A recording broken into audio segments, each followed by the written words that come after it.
Okay, so hello everyone and welcome to our supplemental video. So this time we are now in the week 4 or your module or lesson 4 of your subject, which is Introduction to Project Management. So this time we will be discussing about the role of a project manager.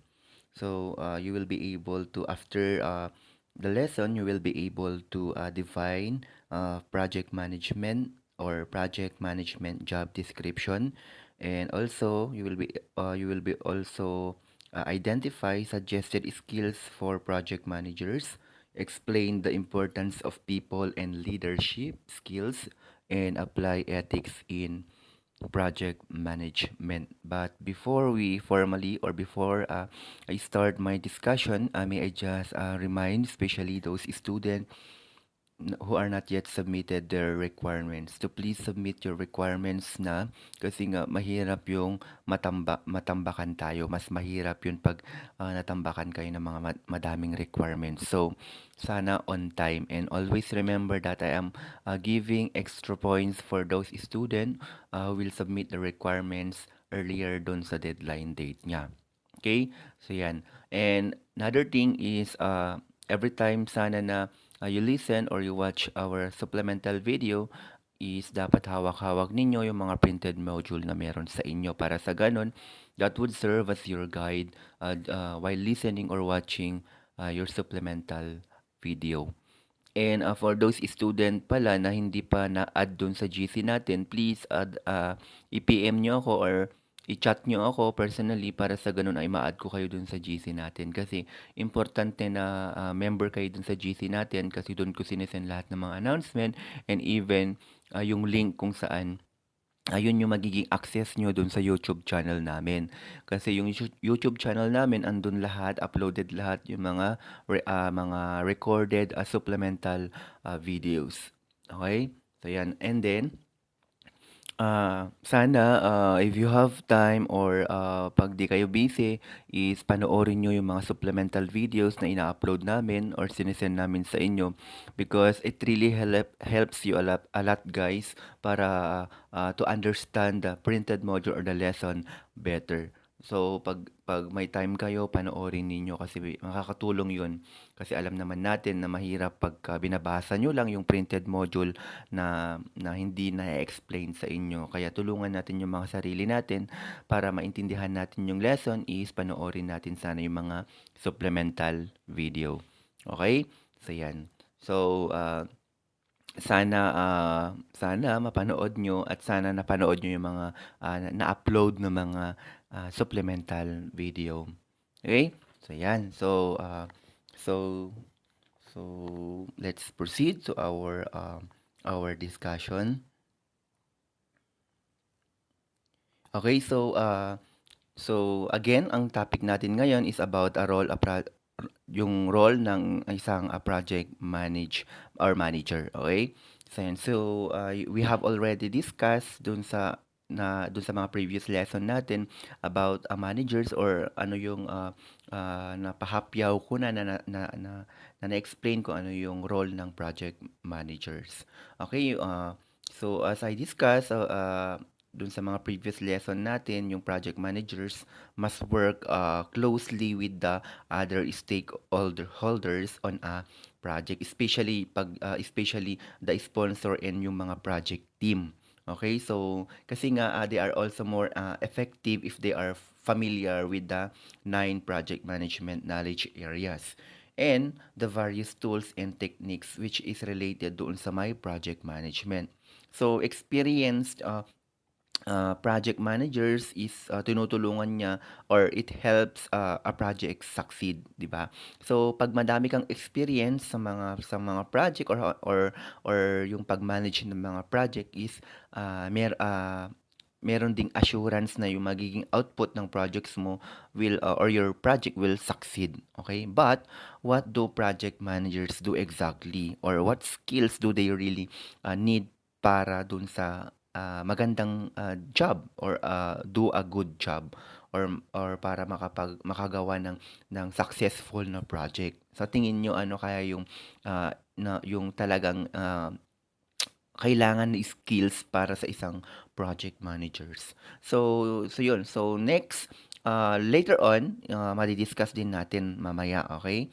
So yun. So madi-discuss natin yung mga insights into a role of the role or yung project manager. So even if you never become a project manager, you will probably part of a team, or you will be probably be part of a project team, and it is important for team members na tulungan yung mga project managers or to help their project managers. So hindi na kunwari ka-team mo sana yun, and you are developing a project sana kunwari sa mga thesis nyo ng mga IT.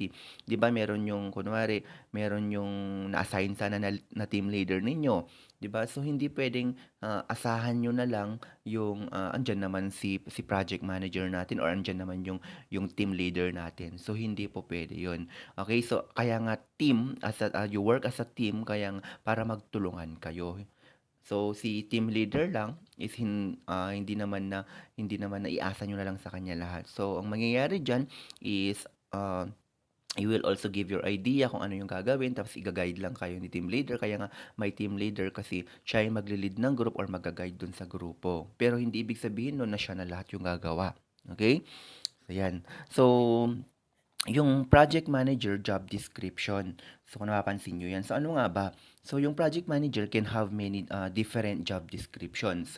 So which can vary tremendously based doon sa organization and doon sa project. Okay, so for example, yung monster.com, so includes yung thousands of job listing for project managers. So they even have a job category for project or yung program managers. Kaya nga, here are few edited postings, 'di ba? So number one is you have your project manager for a consulting firm.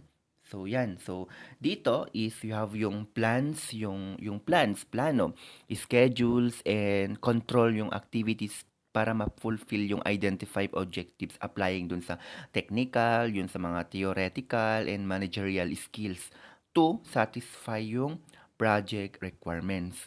So coordinates and yung integrates team and individual effort, and builds positive professional relationship with clients and associates. Okay, so that is a project manager for consulting firm. Next is we have the project manager for a financial service or services firm. So you have there the manages, yung prioritizes, yung develops and implements information technology solution para ma-meet nyo yung kailangan dun sa business ninyo or dun sa project ninyo. So prepares and executes project plans gamit yung mga project management software. So or software following dun sa standard methodology. So yun, so establishes across functional and user teams, defining and implementing projects on time and within dun sa may budget. So acts as a liaison between yung third party service providers and end user para to develop and implement yung technology solutions. So yun, participate in vendor contract development and budget management, which is provides post implementation support. Okay, so that is for the project management. Okay, so we have also here the project manager for a non-profit consulting firm. Okay, so yun, responsibilities include yung business analysis, diba? So kailangan ina-analyze mo din yung ginagawa mong business or project, hindi yung okay, so okay na yan, ito na yung magiging business natin, ito na yung magiging project natin. So kailangan i-analyze mo din kung ano pa yung mga kailangan, ano ba yung magiging output ng system, I mean yung project, yan. And then requirements gathering. So ano yung mga tools or yung mga kailangan dun sa pag-develop dun sa project mo or business mo, 'di ba? Kaya nga requirements gathering. So pag-prepare mo kung ano yung mga requirements na kailangan, 'di ba? So hindi naman kunwari so pag nagpatayo ka ng business, hindi yung sige magpatayo ka na lang, hindi, 'di ba? May mga gagamitin ka din na kailangan mo para ma-develop mo yung project na yun or yung business na yun. And project planning, 'di ba? So, pagplanuhan mo ng maayos, kaya nga may planning, kaya nga meron tayong project planning kasi nga ah, kailangan pagplanuhan mo para maging successful yung project mo. So, ano kaya yung gagawin ko? Ano kaya yung first step na gagawin ko? Second step na gagawin ko, 'di ba? Parang gano'n. So, parang kunwari magluluto ka, 'di ba? So, kunwari restaurant sana or building a house sana, 'di ba? Hindi naman po puwedeng basta ka na lang magpatayo ng lupa doon, 'di ba? So, kailangan pagplanuhan mo kung ano yung magiging design, ano yung mga tools na gagamitin mo, ano yung mga materials na gagamitin mo in building a house sana, 'di ba? So yan, so saan mo kaya ipapatayo, 'di ba? So yan, kaya nga tayo, 'di ba, may mga planner tayo which is yung mga architecture, mga engineers, 'di ba? So they are the one to plan for your project or hindi naman porket sige patayuin niyo na yung bahay na yan, 'di ba? So, yung mga trabaho ng mga engineers, ng mga architecture is pagplaplanuhan nila kung paano nila i-develop yung project na yon. Next is budget estimating. So, importante rin ito. 'Di ba? So, kailangan marunong kang mag-estimate kung magkano kayo yung magagastos ko dito sa ganito ganyan sa project na ito. Baka mamaya yung magastos mo sa project mo is naging negative ka na yung sinabi mo yung sinabi mo dun sa may customer mo sa or kliyente mo na presyo is mas malaki pa pala yung nagasto mo kaysa dun sa price na sinabi mo sa client mo. Okay? So yan, so kailangan marunong kang mag-budget, 'di ba? Magkano kaya yung for labors, 'di ba? So yan. So alam mo na for example kasi yung auntie ko kasi nagpapatayo siya ng bahay. Talagang meron talaga silang listahan na na ito yung gasto nila sa pakain nila ng lunch, merienda, lahat talaga. Talagang pinagpaplanuhan talaga yung budget. So yan, so magkano yung labor per day, so 'di ba? Yan. Next is development. So yan, so development. So paano na yung magiging development? Paano mo na mabubuo, 'di ba? Next is testing. So in programming is importante na na ma-test mo, 'di ba? So hindi naman po porket sa masasabi mong okay na yung program ko. Okay na yung program ko, gumagana na siya na without testing. Kaya nga ite-test mo muna para makita mo kung ano yung magiging errors niya, kung magiging maganda ba yung output niya. So yan. So kaya nga tayo may test and debug. Yan, okay? Next is you have sorry. Next is nawawala na ako. Implementation. Yan. Yan. So that is implementation. Okay na, sige na. Pwede na siyang gamitin. 'Di ba? So ready for use na siya. Yan. And responsible for working with various resource providers too para ma-ensure yung development is completed in a timely. Tapos of course, 'di ba? So pagka na ginawa mo na 'tong mga itong mga sinabi ko kanina which is yung business analysis, requirements gathering, project planning, budget estimating, development, testing, and implementation. Siyempre alam mo na sa sarili mo na, okay. So magiging successful yung project mo na yan kung na-apply mo yung mga yan. So which is ang magiging output na niya is yun, yung development is completed in a timely and of course, high quality. So, yan yung mga importante na dapat maganda yung kwalidad ng project na develop mo. Baka mamaya is yung plinano mong bahay, nagbagyo lang siya o gumuho na siya, di ba? So, yan. So, baka hindi na pagplanohan yon. And then, in cost-effective manner. So, yung job description ng isang project manager can vary by industry and by organization. Okay? So, pero may mga similar na tasks that most project managers perform regardless dun sa mga differences. Okay, so in fact, yung project management is skill na which is kailangan in every major information technology field. So from yung database administrator to network specialist to technical writer. Okay? So those are the few edited postings. Okay, so we have also here the suggested skills for project managers. So yan, so we have there the suggested skills. Yeah, tama ba ako? Skills for a project manager. So yun. Okay, so for example, in an interview with two um, chief information officers, so we have John, example lang to ha, John Oliver of True North Communication Incorporation and George Nasef of hojabs.com. Yan. So both men agreed that most important project management skills seem to depend on uniqueness of the project and people involved. So project managers is kailangan niya na meron siyang wide variety of skills and be able to decide which particular skills are more important in different situations. So according dun sa dalawa. Uh, so as you can imagine, yung good project managers should have many skills.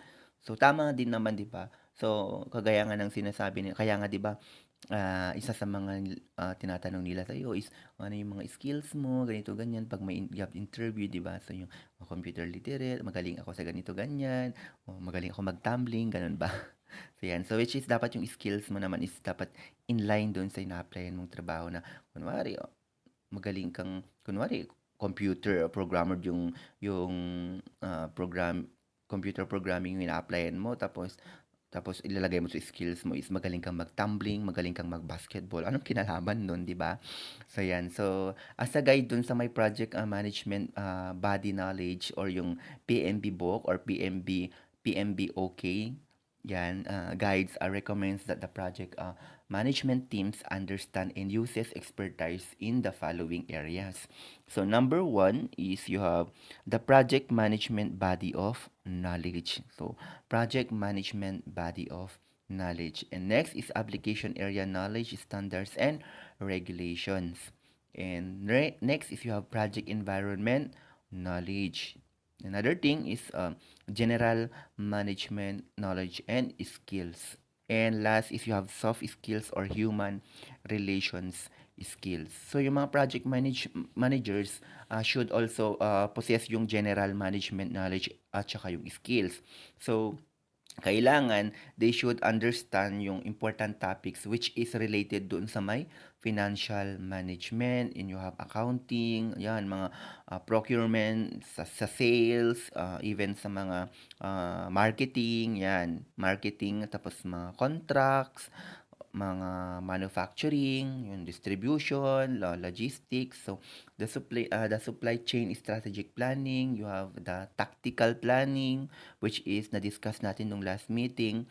Then you have the operation management and organizational structures and behavior, and also administration, compensation and benefits, careers path, and health and safety practices. So may mga projects na it will be critical for the project managers to have a lot of experience in a one or dun sa several of these general management areas. So on the other projects sana, yung mga project managers can delegate detailed responsibility for some of these areas or to a team member. Okay, so yan. So even so, yung mga project managers natin must be intelligent and of course experienced, 'di ba? More experienced or madaming experience para madaming experience dapat to know which of these areas are most important and who is qualified para gawin yung trabaho na yon. So hindi mo naman kasi pwedeng sabihin na ay bigay ko sa ganito ganyan tong project na to tapos wala pa pala siyang experience doon or hindi niya pa or wala sang mga qualification niya yung yan mga yan na gawin or yung project na yon. So dapat as a project manager alam mo din sa sarili mo na kaya ko kaya or qualified ba ako para gawin tong project na to. So yun. So So yung mga project manager should or she or he must also make and take responsibility for all key project decisions. Kaya nga may team leader kasi nga siya yung may responsibilidad para sa lahat ng mga decisions. Kung ano yung gagawin, yan. Kung paano yung gagawin, yan. Okay? So yan.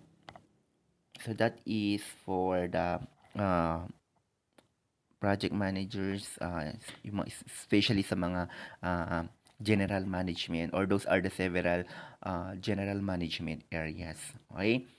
Yan. So we have also here the importance. Yan. So next slide tayo. So we have also here the importance of people and leadership skills. So gaano ba ka-importante yung mga tauhan or yung skills mo as a leader, or yung leadership skills mo, 'di ba? Ikaw ba yung leader na mabilis mag-give up? Ikaw ba yung leader na hinahayaan mo na lang yung mga team members mo?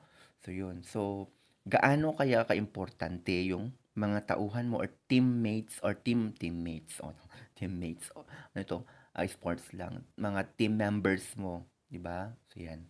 And so in a recent study, so sabi nila yung project management experts from various industries were asked to identify the 10 most important skills and competencies for effective project management or managers.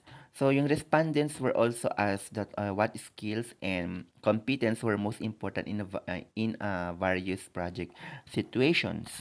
Okay? So later on, mamaya, pag-uusapan natin yung mga 10 most important skill and competencies for a project managers. So I've here the respondents were also asked what skills and competencies were most important in various projects. So number one is a large projects. So yun. So pag mga large projects is you have the leadership. Yan. Relevant prior experience. Yan. Planning. Yan. So, importante yan, lalo pag malaking project itong dinedevelop mo. People skills. O, di ba? So, dapat expert din yung mga kasama mo or mga members mo na gagawa dyan sa project na yan. Verbal communications.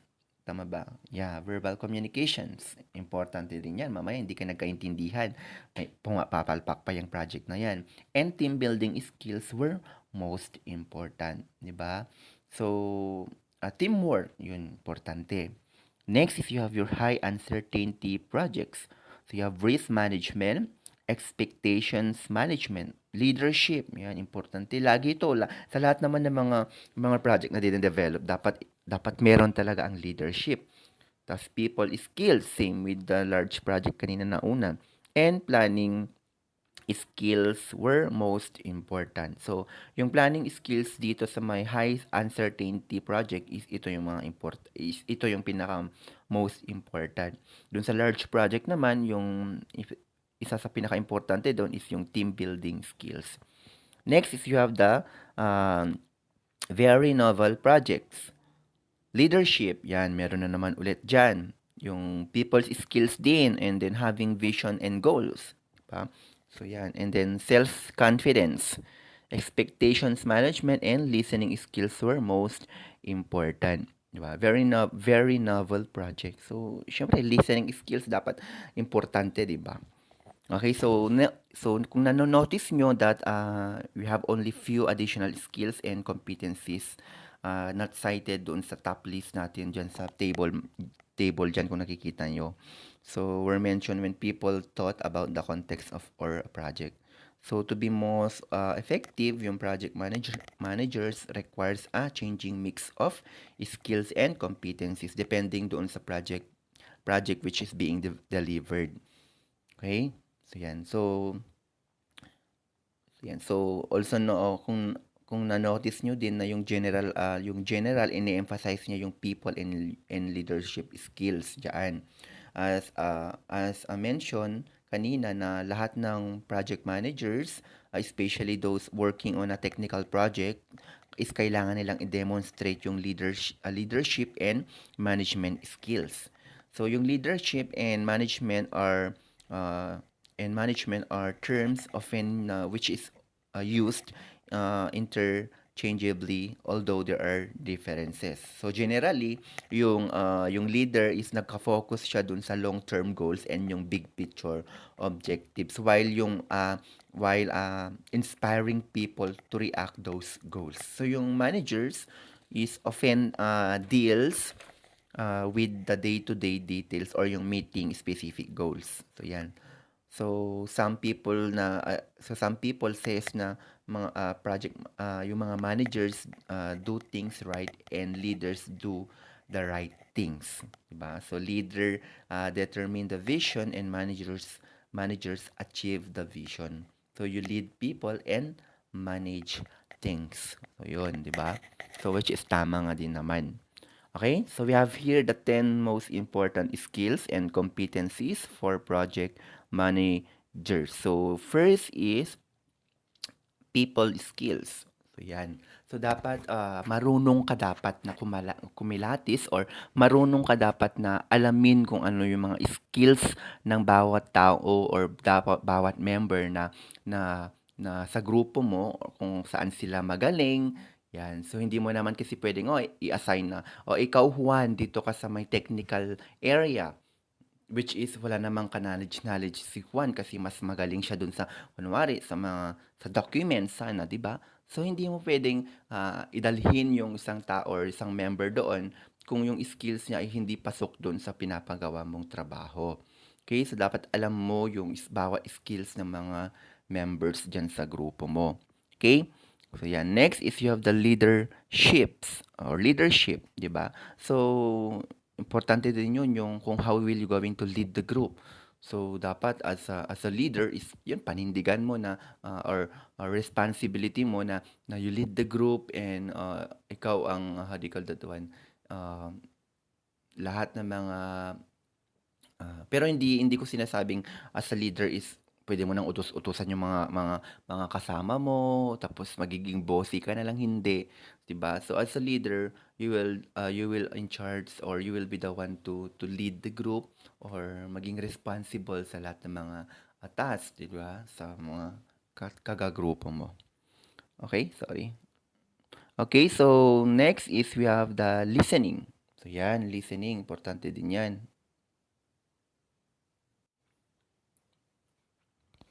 Okay, so listening.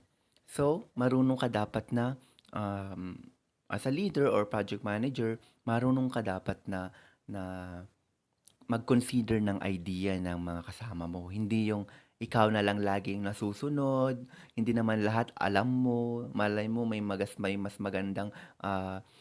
may magandang opinion or idea nung isang kasama mo which is pwede niyong magamit, 'di ba? So as a leader, hindi porket ikaw na yung leader, ako lang yung masusunod, 'di ba? No, hindi gano'n. So marunong ka dapat na makinig kung ano yung mga idea din ng grupo mo, saka niyo kaya nga saka kayo mag-usap-usap, 'di ba? So 'yan, so dapat marunong kang makinig. Integrity, ethical behavior, or consistent. Ethical behavior. Be professional, di ba? So, kailangan maging professional ka. Hindi yung ikaw yung lagi mo na lang pinapagalitan, bastos ka makitungo, kung ano-ano yung sinasabing ka. Yan. So, as a leader or as a good project manager, you have to have this skill which is integrity or yung ethical behavior. Maging professional ka sa mga kasama mo. Okay? Next is strong at building trust. Yan. So, dapat may tiwala ka. Hindi lang sa sarili mo or sa mga kagrupo mo. Ako kasi minsan, ah, ito yung medyo kulang sa akin minsan na meron yung doubt sa sarili mo na kaya ko ba to? Parang wala akong tiwala sa sarili ko para magampanan ko tong responsibilidad na ito or tong task na to. So as a good project manager, you have this strong and building trust. So dapat as a leader, kaya natin 'to. May tiwala ako sa sarili ko na magagawa natin ng maayos ito or magiging successful itong project na 'to. So hindi lang I'm not only referring dun sa as kunwari ako team leader ako, hindi lang sa sarili ko. Dapat na mayroon ka ding tiwala sa mga kasama mo. Kaya nga kinuha mo sila kasi nga may tiwala ka sa kanila.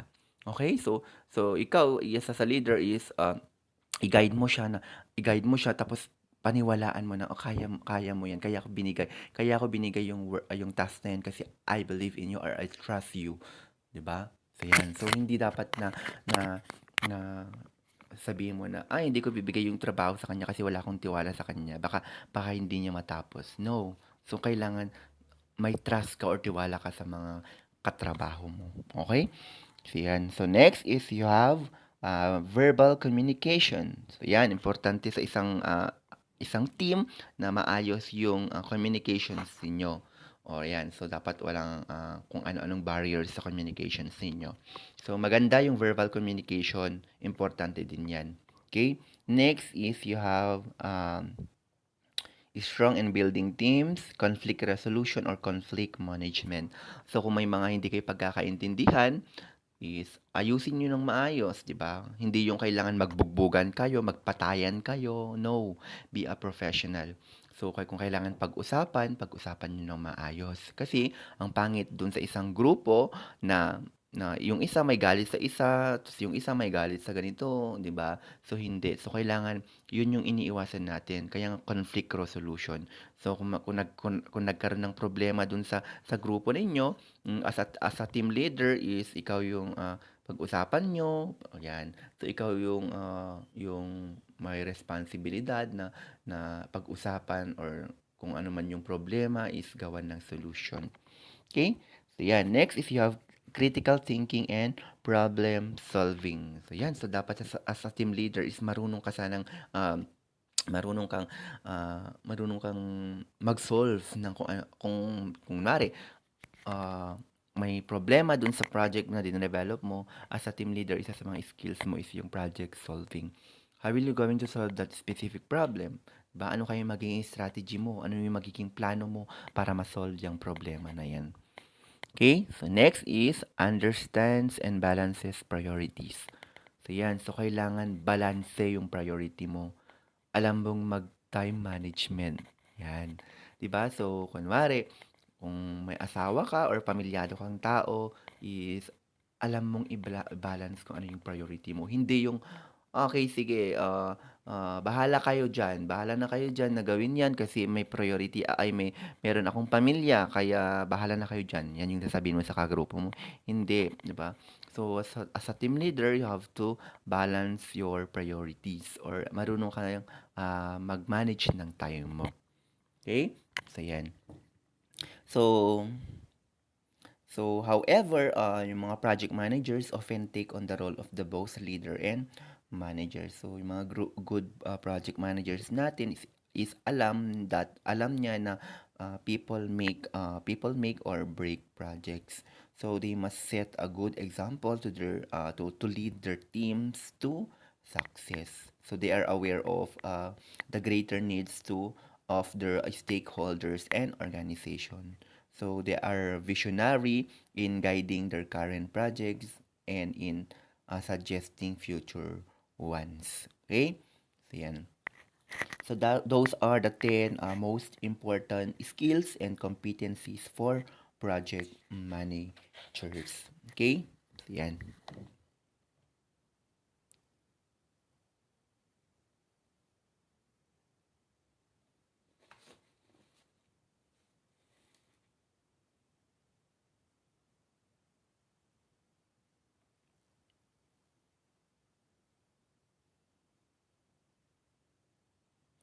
Okay, so sorry for that.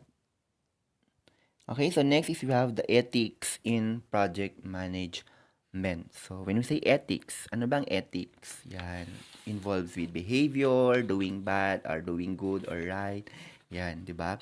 So ethics is loosely defined is a set of principles that guide our decision making which is based doon sa personal values of what is right and wrong. Okay? So yan yung sinasabi ko.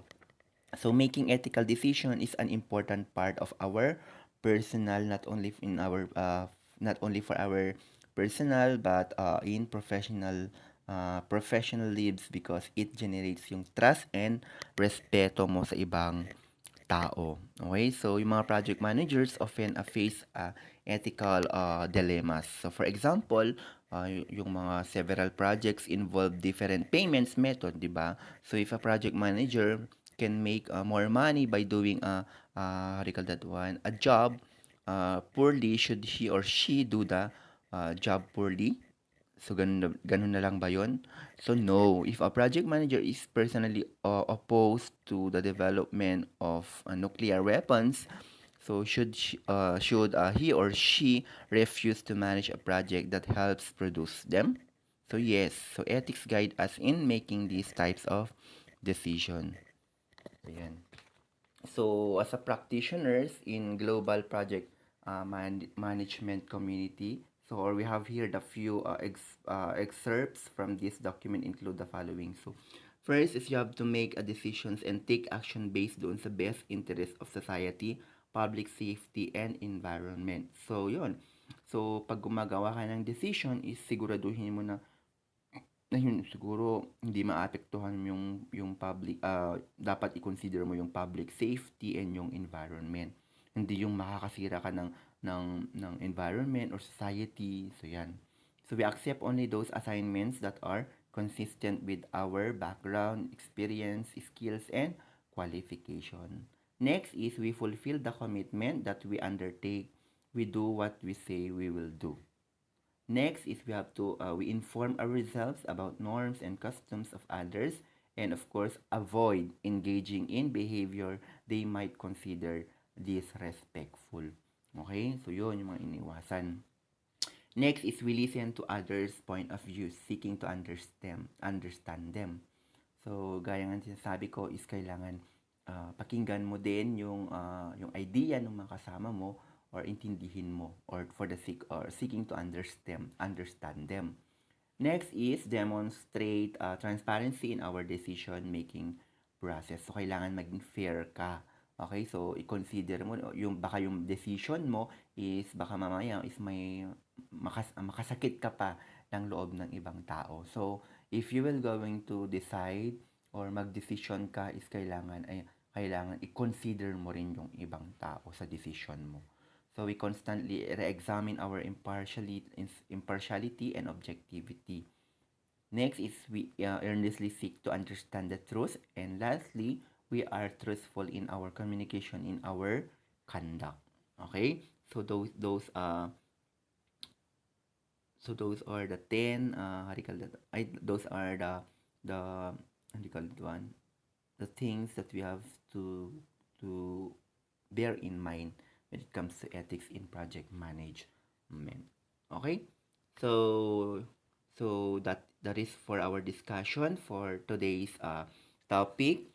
So which is the role of a project manager. Okay? So I hope that you understand our lesson, and if may mga questions kayo or clarification or that one queries is please do not hesitate to ask me or direct message me through my messenger or dun sa GC natin. Okay? So yan. So for your requirements, so yung requirements nyo is sa last part ng mga printed module ninyo. So you will going to answer this question. So disregard nyo na lang po yung 50 to 100 words ha.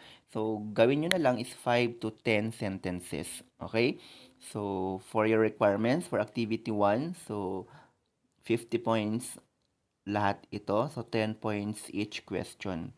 So, number 1, during a project implementation, a member of your team does not perform his or her assigned task. Discuss how you will handle this issue ethically. Okay, next is you completed a project with all its project requirements, yet your client was not satisfied. Can you consider this project a successful one? Explain. Then number 3, one of the general management skills that a project manager should possess is financial management skill.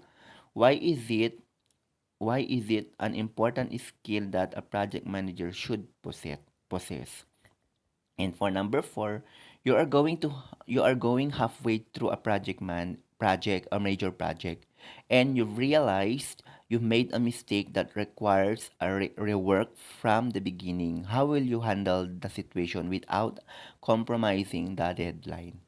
And for the last one, you expect your team members to perform his or her assigned tasks properly, yet you as their project manager perform incompetently. Does that make you a good leader? Justify your answer. Okay, so that is for your requirements for week 4, your or module 4. Okay? So yan. So once again, thank you. And if you have a question, please do not hesitate to ask me. Thank you so much for listening. And I hope na huwag kayong magsawa na manood or pakinggan yung mga supplemental videos kasi para din naman sa inyo yan at para mas maintindihan nyo yung lesson natin. So once again, thank you for listening and God bless us all. Keep your immune system strong. Mag-iingat kayo lagi. Maintain social distancing, especially sa mga crowded places. Mag-sanitize kayo lagi. Maghugas ng kamay lagi. Please don't let yourself na ma-expose kayo sa mga, yan, may mga alam nyong may tamaan ng or infected. And always wear your face mask or your face shield when you go out. Okay? So, thank you and mag-iingat kayo lagi. Okay.